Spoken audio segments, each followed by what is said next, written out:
आज मैं आपको एक कहानी सुनाना चाहता हूँ।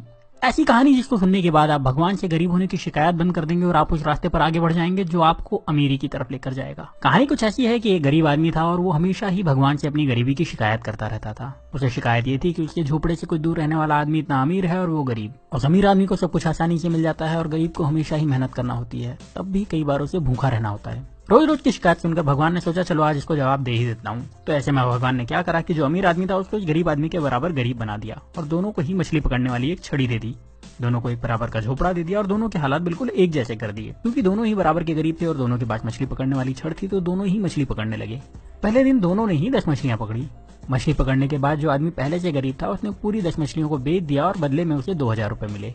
अब इस आदमी ने अपने लिए और अपने परिवार के लिए अच्छा खाना खरीदा, थोड़ी मिठाई खरीदी और उस आदमी ने अपने पूरे परिवार के साथ मिलकर वो रात बहुत अच्छी तरीके से पार्टी करते हुए बनाई।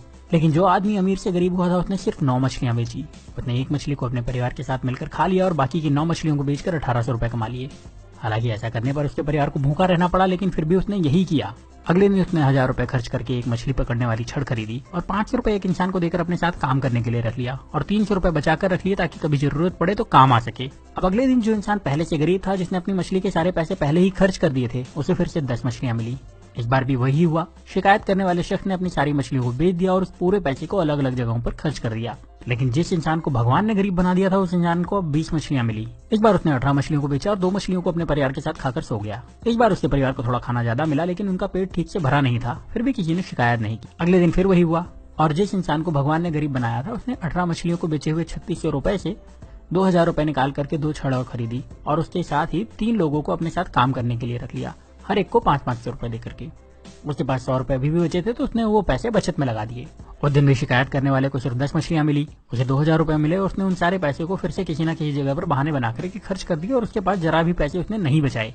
लेकिन दूसरे शख्स को शाम होते होते 40 मछलियां मिल चुकी थी। उस शाम को इस अमीर से गरीब बने इंसान ने अपने परिवार को 4 मछलियां दी, जिसके बाद उस परिवार ने पेट भर के खाना खाया और उसने बाकी की 36 मछलियां बेच दी और उसे 7200 रुपए कमाए। अगले दिन उसने 3000 रुपए में 3 छड़े और खरीदी और अब उसके पास कुल 7 छड़े हो चुकी थी। उसके पास कुल मिलाकर अभी भी 4600 रुपए बचे थे, तो उसने 7 लोगों को बुलाया, हर एक को 500 रुपए दिए और उन्हें मछली पकड़ने के लिए रख लिया और खुद उनके काम पर नजर रखने लगा। इतना पैसा खर्च करने के बाद भी उस इंसान के पास 1100 रुपए बच गए थे। जब शाम हुई तो इस इंसान के पास 70 मछलियां थी। उसके पास पहले से ही 1100 रुपए थे। उसने दिन भर कोई काम नहीं करा था तो वो ज्यादा थका हुआ भी नहीं था। उसके पास 7 छड़े थी जो कि इसकी ही थी, उसकी एसेट थी। उसके पास काम करने वाले लोगों की एक टीम थी जो उसके लिए काम करती थी। और शाम को इस इंसान ने 66 मछलियों को बेचकर 13,200 रुपए कमाए। उसके पास पहले के बचे हुए 1100 रुपए तो थे ही, मतलब अब उसके पास अच्छी खासी पूंजी भी थी और अब उसने परिवार को मछलियों के साथ अच्छा खाना भी खिलाया। अगले दिन उसने फिर से कुछ छड़े खरीदी, इस बार ज्यादा लोगों को काम पर रखा और पहले से ज्यादा पैसे कमाए। रात को परिवार के साथ मछलियां खाई और थोड़ा अच्छा खाना भी खाया। वो आदमी यही काम हर रोज करता रहा और थोड़े दिन में पहले से ज्यादा अमीर हो चुका था। उसने अपने पुराने घर को फिर से खरीद लिया और अब उसके लिए मछली खाना मजबूरी नहीं शौक था। साथ ही अब उसे काम करने की जरूरत नहीं थी क्योंकि उसने अपने काम की देखभाल के लिए कई मैनेजर्स, अकाउंटेंट और दूसरे लोगों को रख लिया था और वो अपने पैसे दूसरी जगह इन्वेस्ट भी कर सकता था। लेकिन जो शिकायत करने वाला इंसान था वो अभी भगवान से यही शिकायत कर रहा था कि भगवान आपने मुझे गरीब क्यों बनाया और उस अमीर इंसान को इतना आराम क्यों दिया। अब आप समझदार हैं, आप ये समझ चुके होंगे कि भगवान किसी का फेवर नहीं करते, वो सभी को एक जैसे ही देखते हैं, सभी को एक जैसे मौके देते हैं, सभी को एक जैसे संसाधन देते हैं, सभी को सफल और धनवान होने का अधिकार देते हैं। पर आपको ये भी समझना होगा कि दुनिया में कुछ भी फ्री नहीं मिलता। इस कहानी में भी आपने देखा कि उस इंसान ने गरीबी से वापस अमीर होने के लिए पहले कुछ समय तक आधा पेट खाना खाया, उसके बाद भरपेट खाना खाया, फिर भी बचत के साथ पैसे खर्च करे और अपने पैसे को सही तरह से इन्वेस्ट भी करता रहा। जबकि गरीब इंसान सिर्फ मजे में लगा रहा और शिकायत करता रहा और हमेशा गरीब बना रहा। अगर आपको लगता है कि अमीर इंसान रिच होने के लिए तकलीफें नहीं उठाते तो ऐसा नहीं है। वो गरीबों से ज्यादा तकलीफ उठाते हैं। वो अपने आराम के लिए गरीब लोगों से ज्यादा मेहनत करते हैं पर शिकायत नहीं करते और वो अपने पैसे का सही इस्तेमाल करते हैं, इसीलिए उन्हें अमीर होने का अधिकार भी है। तो अगर आप गरीब हैं तो अपनी गरीबी की शिकायत मत करिए, बल्कि उस काम को पूरी ईमानदारी से करिए जो आपको मिला है। ये सोचिए कि उसमें ज्यादा से ज्यादा पैसे कैसे कमाया जाए और अपने पैसे को सही तरह से खर्च करिए, अपने पैसे को सही तरह से इन्वेस्ट करिए।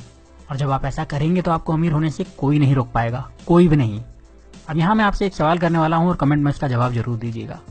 क्या आपको लगता है कि भगवान या किस्मत सच में आपकी गरीबी के जिम्मेदार हैं? और अगर अभी तक आप यही समझते थे तो आपने अपनी सोच बदली या नहीं? अपना जवाब मुझे कमेंट में जरूर बताइएगा। अगर आपने अपनी सोच बदल ली है और आपको लगता है कि ये वीडियो ज्यादा से ज्यादा लोगों के पास जाना चाहिए तो इस वीडियो को दूसरों को शेयर करिए। इतना ज्यादा शेयर करिए कि लोग अपनी जिम्मेदारी खुद लेना शुरू कर दें और फिर कोई भी रुकावट उन लोगों को अमीर होने से ना रोक पाए। तो इस वीडियो को आप शेयर करिए फेसबुक पर, इस वीडियो को शेयर करिए अपने व्हाट्सएप पर, इस वीडियो को शेयर करिए अपने व्हाट्सएप के सारे दोस्तों के ग्रुप में। जहां आप शेयर कर सकते हैं वहां शेयर करिए।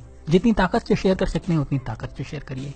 और अगर आपने चैनल को सब्सक्राइब नहीं किया है तो सब्सक्राइब करके बेल का बटन दबा दीजिए, क्योंकि ऐसे ही वीडियो में लेकर आता रहूंगा और आप में से आपका बेस्ट निकालने में आपकी मदद करते रहूंगा। तो अब आप वीडियो को शेयर करिए और मुझे भी बता दीजिए। मैं आपसे मिलूंगा अगले वीडियो में। तब तक अपना प्यार और वक्त देने के लिए बहुत बहुत धन्यवाद।